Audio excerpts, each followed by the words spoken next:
Trevaline Evans disappeared over 30 years ago. The last confirmed sighting of her was on the day of her disappearance, and there has not been anybody found either. There has been unconfirmed sightings of her in London, France, and even a small town all the way in Australia. Even a spiritualist contacted the police to investigate the woodland of the World's End area in 1992. However, this isn't the most bizarre thing that happened. Someone in 1993 contacted the police stating they had an overwhelming feeling that she was nearby. This led to the police deploying sniffer dogs to the nearby canal bank. So, here is the case of Trevaline Evans.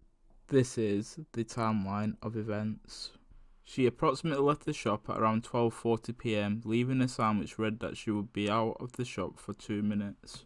She was then seen by quite highly reliable witnesses claiming that she bought a banana and an apple at a local shop at around 1 p.m.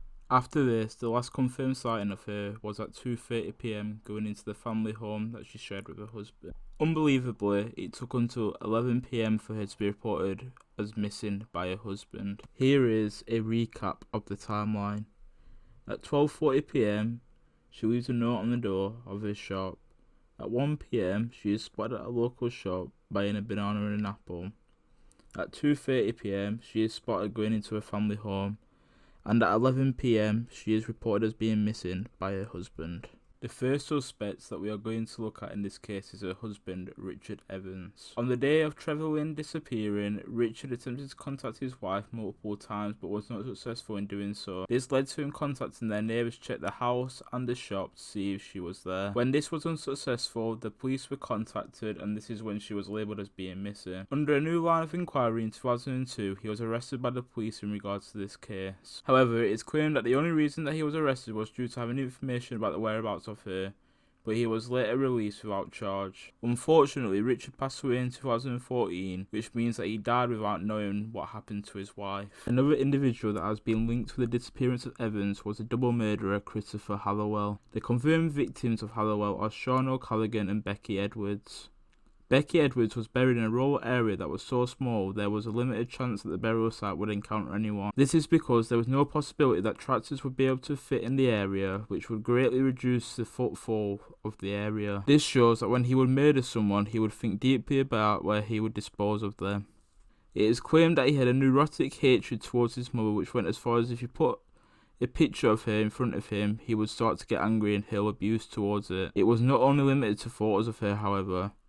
It has been claimed that he would have the same reaction if someone slightly looks like her. This has been claimed as showing that he had a hatred towards women that were not just young, but also women that are middle-aged.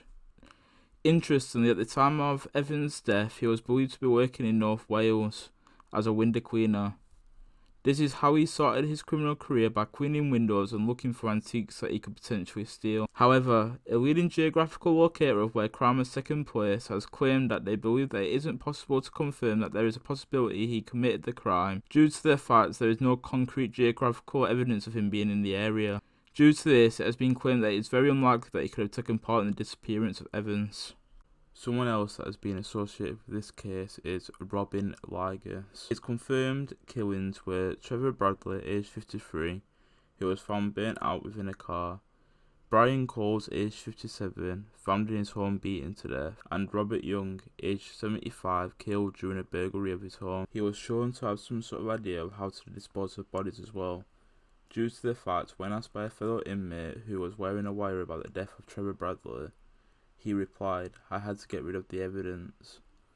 The only way I know how to do this is burn the car out completely with him in it." This led to the bones being that badly burned that the investigators had to use x-rays to be able to identify them. Interestingly, he was only convicted in 1996 for the murder of Robert Young, which meant that the other murders that he had committed were cold cases, just like Trevaline's, until he was found guilty of committing them in 2011. The thing that makes this suspect even more interesting is that one of his confirmed victims, Trevor Bradley, was an antique dealer, just like Trevaline. However, in 2012, he was dismissed as a potential suspect by the police. This could have been due to the fact all his confirmed victims had the same MO, which was aggravated burglary to fund his heroin addiction.